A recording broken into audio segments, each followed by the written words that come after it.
सबसे पहले सिवान की जनता देवी भाई सबके दिल से प्रणाम। और आज हम जितना का बिहार बनी ये सबसे दिल के करीब है। हम अक्सर आदमी हैं कि हम लोग कलाकार हैं, हम कोनो पार्टी के नाम, हम जनता के, हम लोग सबके बेटा है, लोग सबके भाई हैं। और जो हमारे खातिर और आज हम ना आ पाइले कहीं ना जा पाइले, जहाँ हम ना जा पाइले जीवन भाई के कहले कि भैया कि वो गरीब की मदद करेगा तो 12 बजे रातों के बेचारे गाड़ी उठा के जाके मदद करके।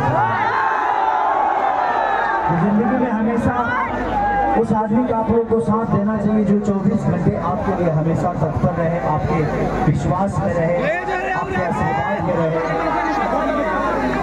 18 लोग का कहे के बाद वो तो ऐसे ही राजा होगा। और हमारा जीवन के शुरुआते के जिगिया से भैया सिवान से शुरू हुई। 8 वर्ष के रानी तो है जी रामाशंकर चाचा के यहाँ रहने वाली 1 साल।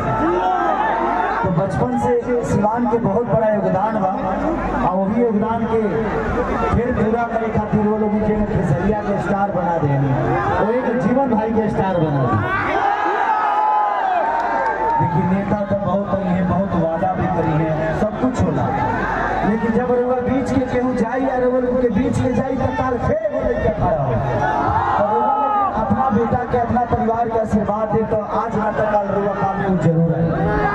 जिंदगी में काहे खातिर तो बहुत कुछ बा कि हाई हो जाए का होता हमनियों को लोग के बा। हम के विरोध करे नहीं किया, लड़ाई के विरोध करब।